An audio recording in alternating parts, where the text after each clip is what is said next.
the answer is the thing you're thinking of as you is not the part that chooses to do this. So the part of you, when the loving energy is there and you just see something and everything looks good, that part is choosing to be, it looks at this like an amusement park, and some of the roller coasters are scary. And that's kind of what it is. So it's, you're talking about why did God create people, and there's the answer that rings true inside of me the most is God wanted to know him or herself more and love him or herself more. And so by creating these things like offshoots of God, basically that was part of it.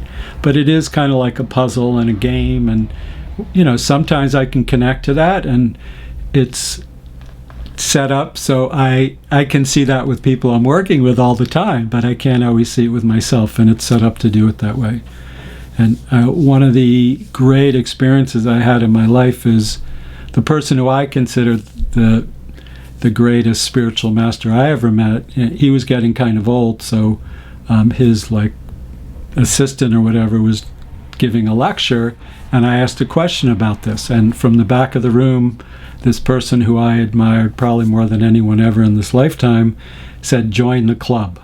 And it was like, what a relief that this person has a similar experience. And and I saw some of the healing work he did on other people, and I know what I can do on other people. And then to do it on myself, it's sometimes you just can't. And luckily I'm really good at working on my kids, but sometimes it even blocks that, because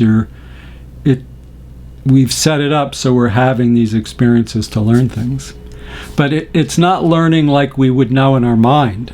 It's a very deep experiential level. So, when people say, "Oh yeah, I know the lesson," it's like, no, you never know well, sometimes when I've passed through a lesson, it's like I'm thinking, how much would I've had to mess it up to not get through? It's not like I'm and everything's good. It's more like it's a struggle, and you just get through it, and that's the way it is.